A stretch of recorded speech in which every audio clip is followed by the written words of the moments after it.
Welcome to Resilience Development in Action, where strength meets strategy and courage to help you move forward. Each week, your host, Steve Bisson, a therapist with over 2 decades of experience in the first responder community, brings you powerful conversations about resilience, growth, and healing through trauma and grief. Through authentic interviews, expert discussions, and real-world experiences, we dive deep into the heart of human resilience.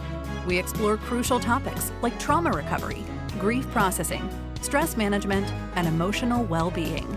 This is Resilience Development in Action with Steve Bisson. Bienvenue, welcome again. This is episode 203 of Resilience Development in Action. My name is Steve Bisson. If you haven't listened to episode 202 yet, it was with Kevin Cormine. It was a great interview. This is just great to have people who go from the first responder world to the mental health world. So please go back and listen to that interview.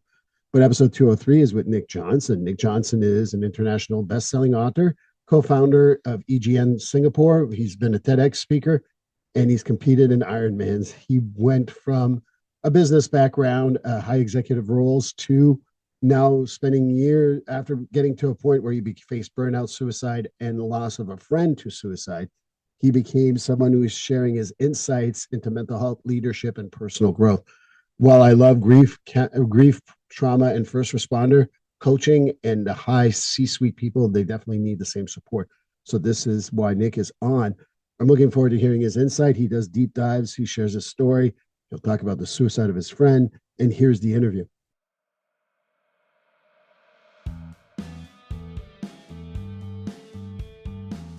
GetFree.ai. Yes, you've heard me talk about it previously in other episodes, but I'm going to talk about it again because GetFree.ai is just a great service. Imagine being able to pay attention to your clients all the time instead of writing notes and making sure that the note's going to sound good and how are you going to write that note and things like that. GetFree.ai liberates you from making sure that you're writing what the client is saying, because it is keeping track of what you're saying and will create, after the end of every session, a progress note. But it goes above and beyond that. Not only does it create a progress note, it also gives you suggestions for goals, gives you even a mental status if you've asked questions around that, as well as being able to write a letter for your client to know what you talked about. So that's the great thing. It saves me time, it saves me a lot of aggravation, and it just speeds up the progress note process so well. And for $99 a month, I know that that's nothing. That's worth my time. That's worth my money. You know, the best part of it too is that if you want to go and put in the code Steve50 when you get the service, at the checkout code is Steve50, you get $50 off your first month. And if you get a whole year, you save a whole 10% for the whole year. So again, Steve50 at checkout for getfree.ai will give you $50 off for the first month. And like I said, get a full year, get 10% off, get freed from writing notes, get freed from always scribbling while you're talking to a client, and just paying attention to your client so they win out, you win out, everybody wins. And I think that this is the greatest thing. And if you're up to a point where you got to change the treatment plan, well, the goals are generated for you. So getfree.ai, code Steve50 to save $50 on your first month.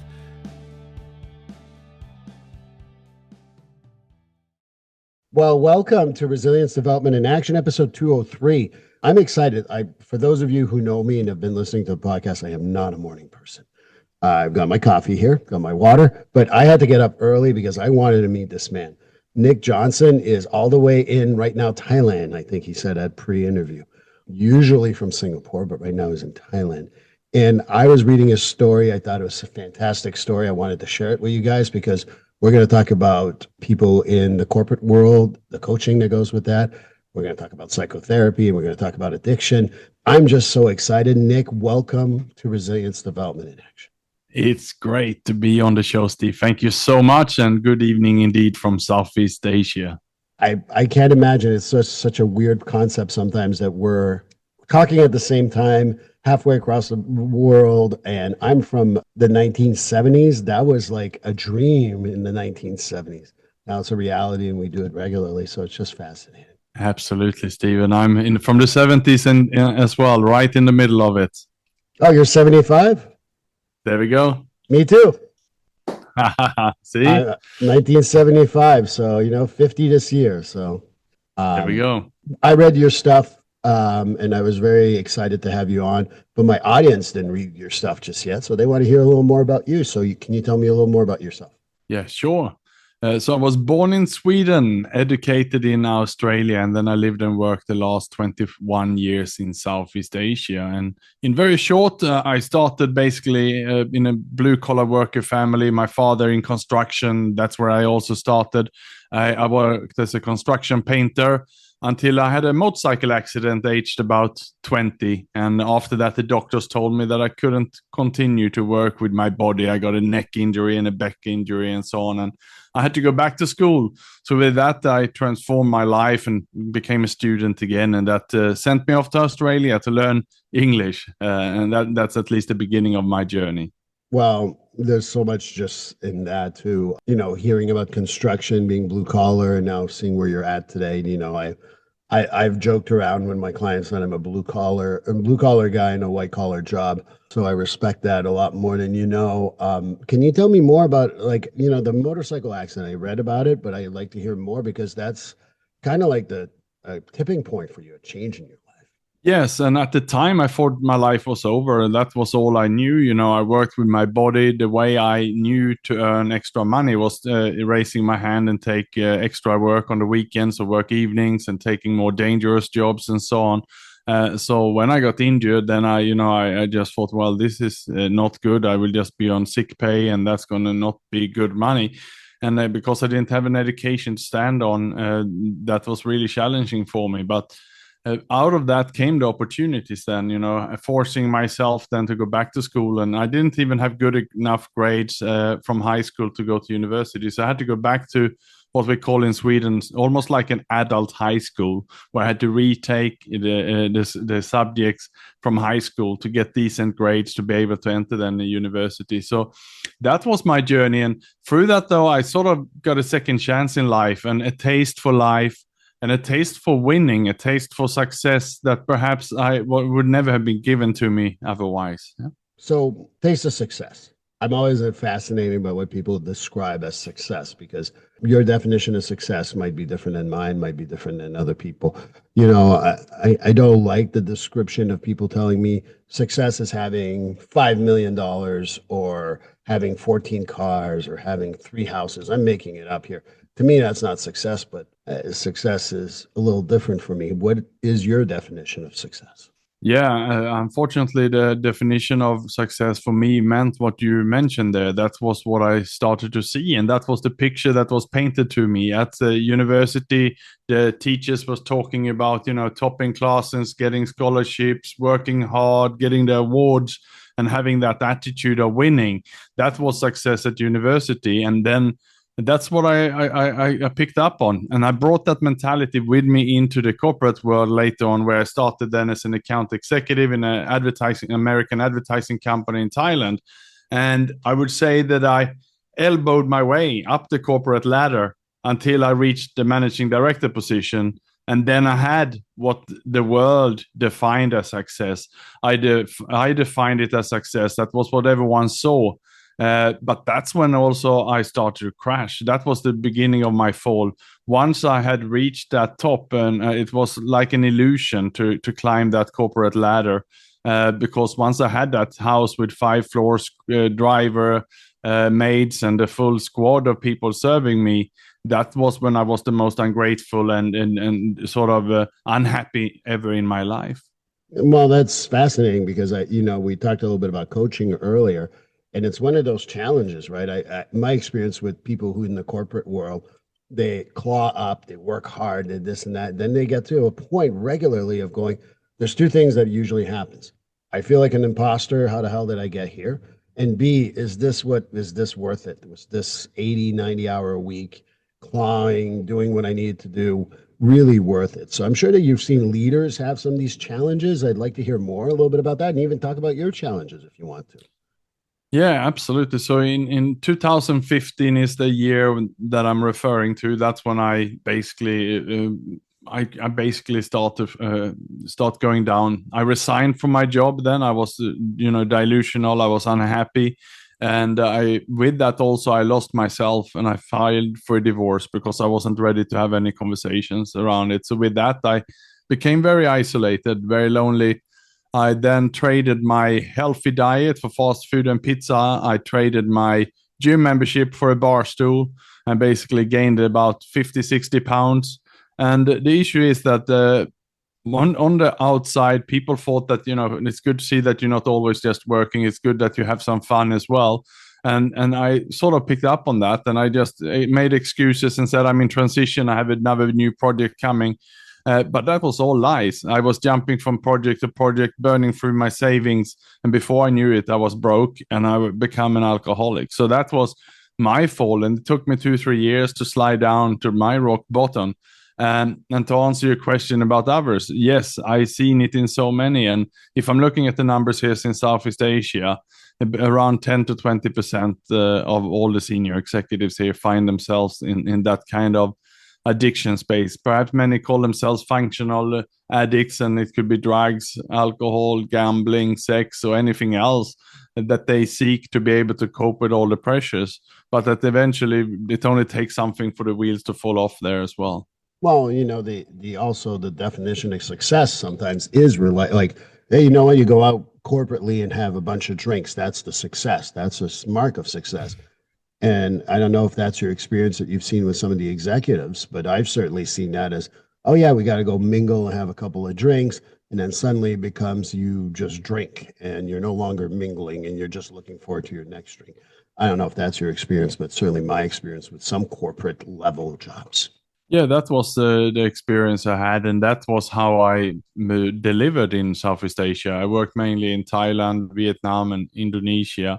And I worked in everything from advertising agency to medical services companies to fashion company.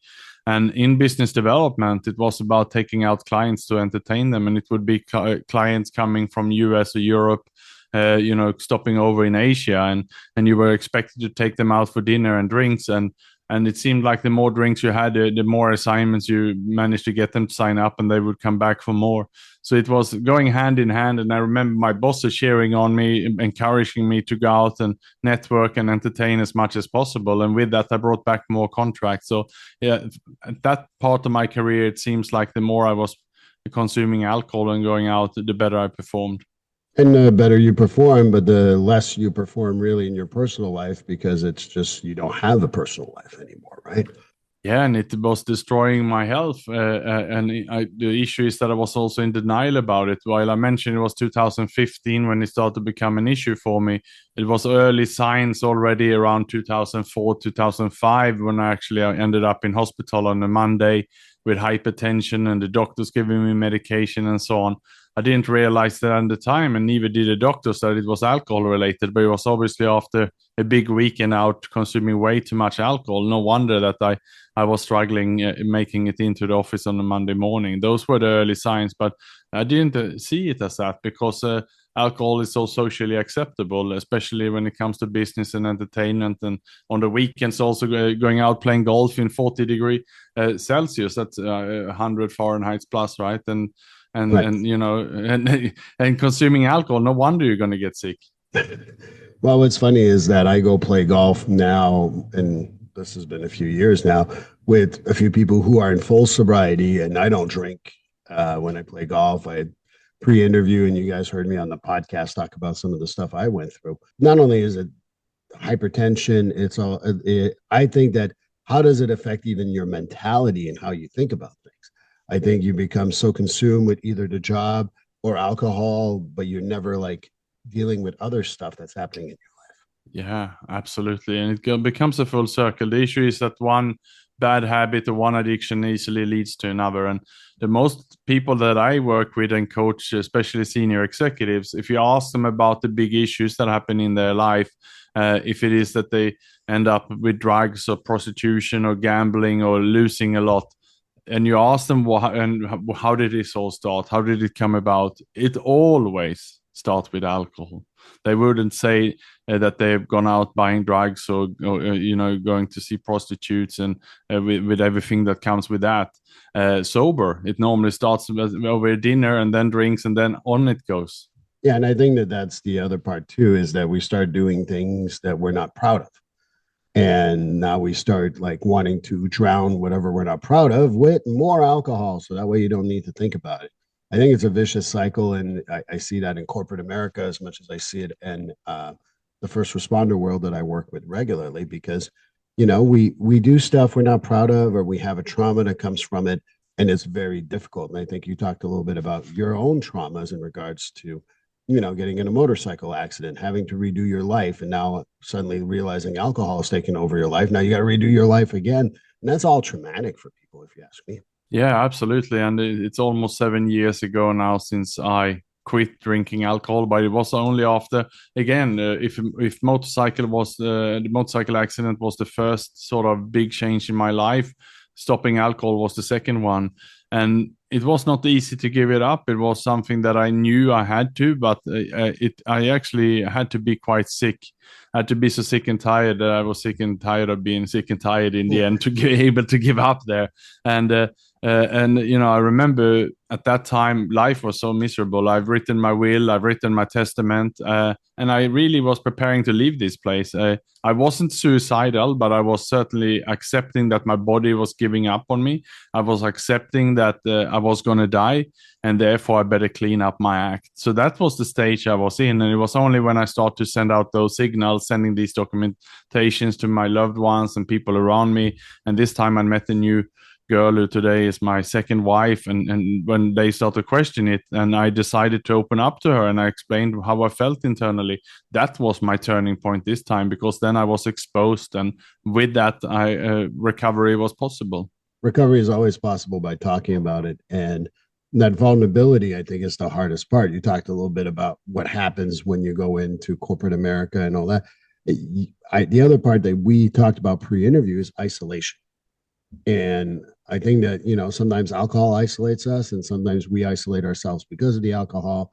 But what's your experience in regards to your own high level executive jobs and the isolation that goes with that? Yeah, isolation is a big part of the pressure jobs, because many times perhaps, and if you think about then in Asia, where many are expats, perhaps you're out here representing an American company, and you're sitting in Singapore or in Hong Kong or something like that.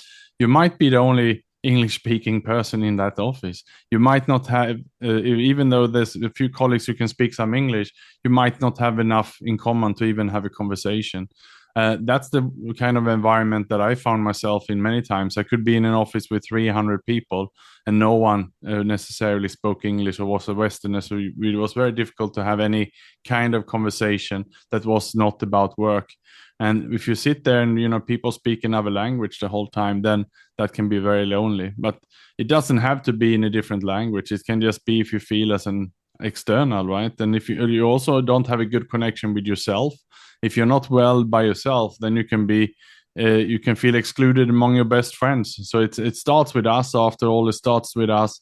And if we don't feel connected in the workplace, then we better make sure that we have good connection externally, that we go perhaps and see some people for a sports academy or some activity before and after work, and perhaps go out for a lunch break with someone who you can speak to.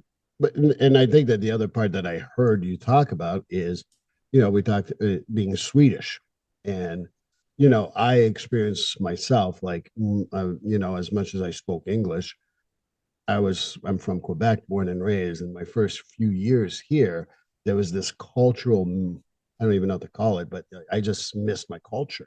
It's not that the American culture and Canadian culture isn't that different, but there is differences. And I joked around, I think, with you earlier, like you don't call someone from Sweden a Finnish, and you don't call a Finnish person Swedish, because there is a difference, even though there's similarities, and we both know that, but there's a lot of differences too.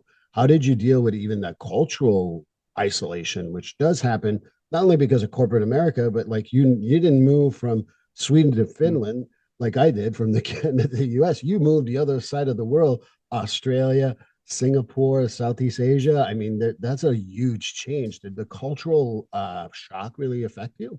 Yeah, it's huge indeed, and as it happens many times, we live perhaps in an expat area where at least it's some Westerners, people who have similar kind of religion, similar kind of hobbies and activities and so on. That then at least you can speak English language. So it seems like that's where we start. At least these days, I'm more integrated.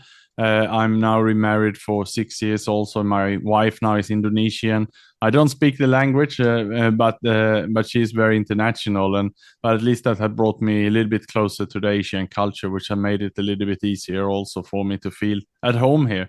But it's not easy in the beginning, and one way I managed to get around that in the beginning was going out and drinking alcohol, but I don't do that anymore. So I need to find something more authentically to do these days, and it's through sport. I do a lot of sport these days. I swim, I cycle, I run. I belong to swim academies and so on, where I meet other people and hang out, and it can be both locals and Westerners and foreigners as well. I was going to joke around. I mean, what sport, curling or hockey?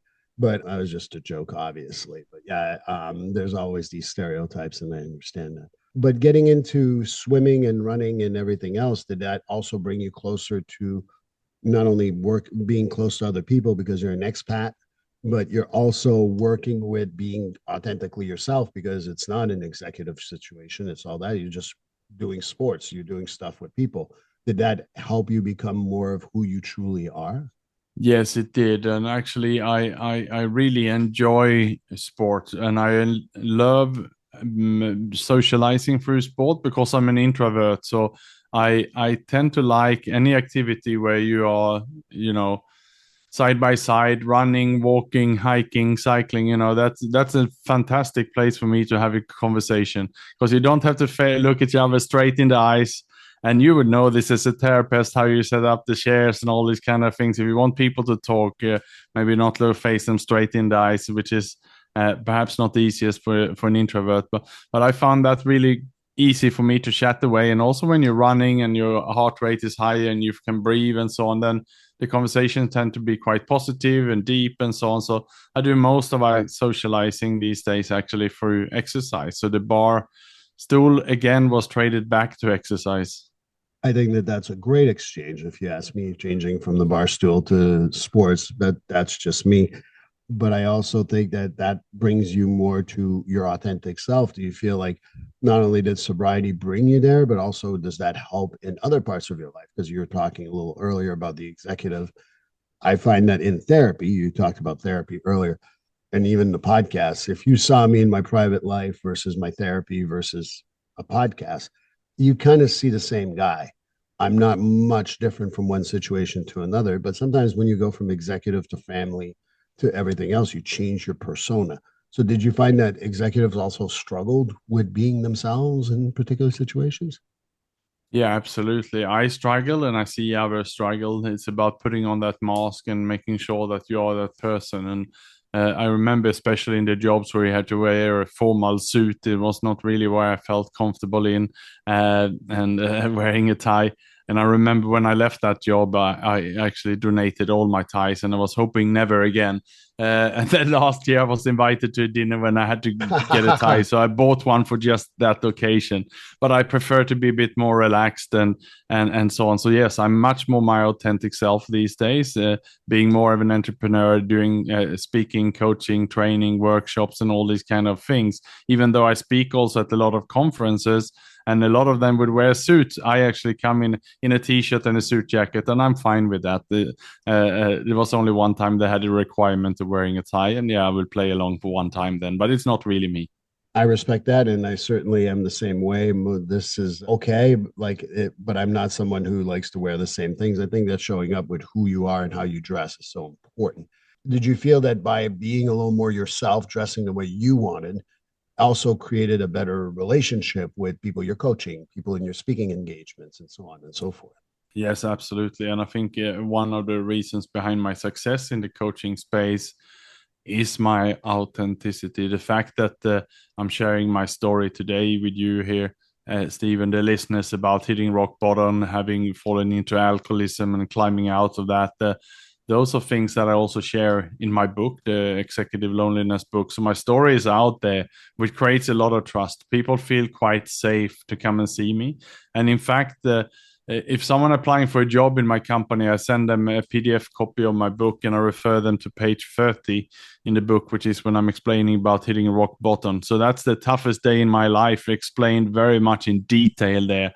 So I figure if someone read that, then they know the most difficult day in my life, then they can come to a job interview and they feel pretty safe. And I've had candidates coming into my job interviews with me who already within 5 minutes say that they actually couldn't stop reading my book. They read all my book off the pages they've been referred to, and they will share that they perhaps had a suicide attempt themselves in their life behind them and stuff like that. People have shown me scars and all these kind of things, and those are the kind of conversations we've had as a result of me being vulnerable, me being open, me being transparent, and playing the first card, making them feel safe. And that's a good start for any conversation, rather than trying to show off. Yeah, well, showing off never works out in all reality, if you ask me. May help you in the short term, but in the long term, it just screws you over. And the suicide stuff happens regularly when people hit the rock bottom, and them opening up about them must have felt good for you. Have you had those thoughts yourself? Have you attempted yourself or anything like that? No, I haven't. No, but alcohol was sort of, putting me in a state where I was slowly killing myself. I call perhaps alcoholism a slow, gradual suicide. So in one sense, yes, but I think it doesn't put you in that state. At least it didn't do that with me. No, and I'm happy that you did not. And I think that I call alcohol slow suicide because you can't live with yourself. And I think that you've talked about it, and this is one of the things that I do with my coaching staff, people that I talk to, is that we get to a point where we use substances, alcohol or drugs, in order to not deal with our mental health. And I know you went back to school going for your mental health stuff, but to me, again, yes, you're going to say I'm a therapist, and of course I'll have to say that. But I think it all comes back to mental health. And I don't know what your experience is with that, but yeah, I would fully agree with you, Steve. And that's why in my coaching in the last few years now, I felt many times that I fell short, and that's why I'm now studying to become a therapist and a counselor as well, so that I can help my clients better. I now worked in tandem with some other therapists, so I refer them to them, and I will keep doing that for specialists and cases and so on. But my space is addiction. That's where I fell, and that's where I raised, and that's where I believe I can make an impact. And quite a few people have said that they appreciate to talk to someone who's been there, who knows what it is to hit rock bottom, and that's where I believe I can add a lot of value moving forward as well. And I think you can, because of your experience and what you've been through. With everything that you just shared, has there been a story or a couple of people or things that stick out that it were a breakthrough story that you're going, oh my God, this was like amazing because of the coaching, because of everything else? Well, I can say firstly, a sad story was in 2019, 1 year into my own recovery, I lost a friend to suicide in Singapore. This was a successful senior executive who I was doing some work together with, who I sadly lost. And that, though, gave me the courage to speak up, because until then I was 1 year into my recovery, but it was a close circle. It was my recovery group and my family and a few close friends who knew what had happened. But when he sadly died so suddenly, I asked his brother for the permission to share my story and to write a book about this. And I actually wrote my executive loneliness book in the memory of Simon, my friend I lost then. So because I wanted to get the message out there, because I said, basically, we need to become comfortable discussing the uncomfortable was my message. And so that was, while that was a sad case, with that book coming out and with me starting to talk about this, I have met several people, including people I interviewed for the book, who actually, at the point of interviewing them, one woman I can remember vividly, who I interviewed about it, she said to me that she had rehearsed her own suicide twice when we sat down. And this was actually at the case where she was pretty close to triggering it and executing the suicide. So the fact that I had reached out to her to interview her for my book gave her a chance to speak up about her own thoughts on suicide. And with that, her pattern was broken. Because obviously, talking on these conversations, I already also had counselors and psychotherapists and professionals on standby should help be needed. And I was quite quick to ask for permission to call for professional help. And we got professional help. And with that, she also shared with this therapist her plans. And he asked for the permission to also inform the husband on this. With this, the husband also got involved. And we all had some good conversation about it. And I remember what she said when this came to shore. She said, I can't believe that I just shared this. And I can't believe that I was actually planning my own suicide. She couldn't believe how stupid it sounded to herself. The fact when she just spoke it out, is she sort of similar experience like me. She was on her way back already. And these days she's changed her career. And she has her life back and living her best days now. That's an amazing story. And I'm happy that she was able to share that with you. You know, suicide is such a controversial thing for so many people. And I always describe it from my perspective. And it's the most courageous, cowardly act you could ever do because it's both courageous and cowardly. And I don't say that to my clients when obviously they're having those thoughts, but it's also the way out, right? Because then when you don't see the way out, that's the only choice you feel you have. Yeah, unfortunately, that's what I'm hearing also. And I also run a men's support group where we are about 21, 22 men now. We meet once a week to discuss what's going on in our minds. And within that group, every sort of week, there will be 2 or 3 who are in that space when it's getting pretty dark and they cannot really see a way out. But just the fact to log on and talk about it is sometimes all that we need, just to be able to share that it's tough right now, rather than keeping it internally. The biggest protective factor of suicide to me is having connections with other people. Whether you're introvert or an extrovert, it doesn't matter. If I know that I can turn around and say, look, Nick, I need your support, and I know I'll get it from you, that'll save me from a lot of suicidal thoughts and or attempts. So I think social support is great. When you talk about the men's group that you're running, do you talk about anything specific, or is it just like you let people talk and they talk about what's going on in their lives? We have a theme every week, and I will propose the theme in advance unless we have requests. We always have a request. One time, one week it can be sleep. One time it can be learning mindset, growth mindset. Another time it can be addiction. Next time it can be children or relationships. So we basically, and then we don't have to share on that theme, but we are welcome and encouraged to do that. And typically we have some readings we share with everyone before.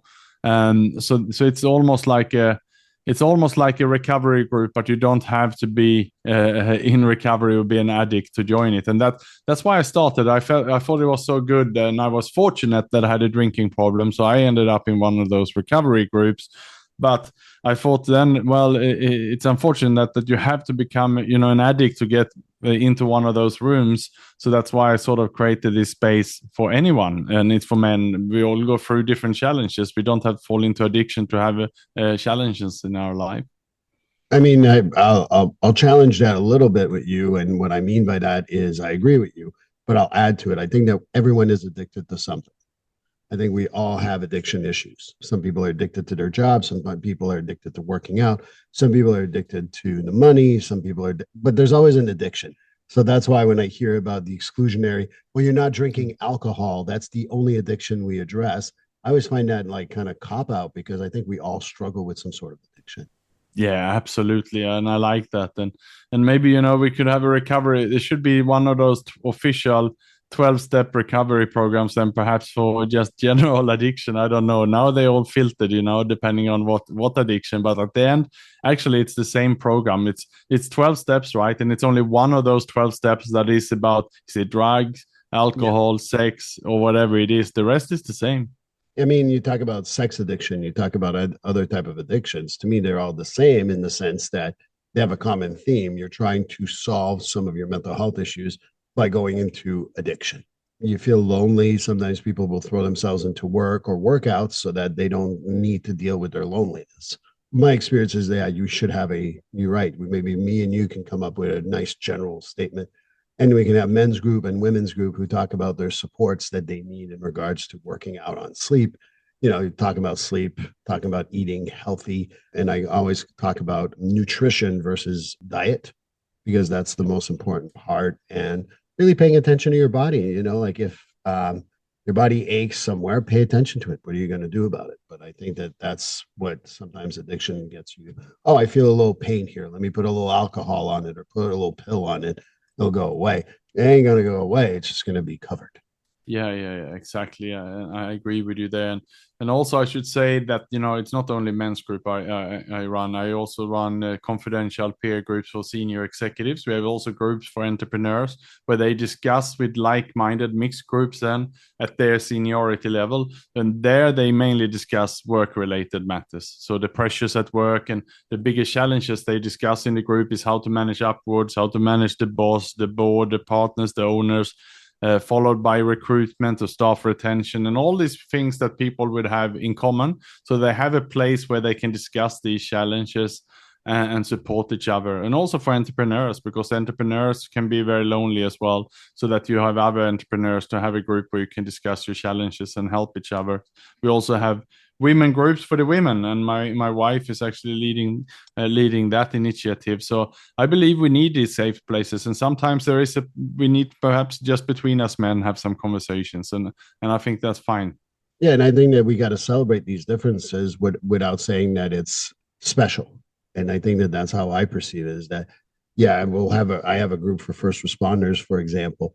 And I think that that's important. But if they need a men's group, they need a support group for their substances, those are also very valid and they need to go to that. But we need to I'm happy to hear about these groups for peers who are talking about corporate stuff, because I think it's good to know that you're not alone. And I think they see that way too many times when I talk about coaching with my corporate people.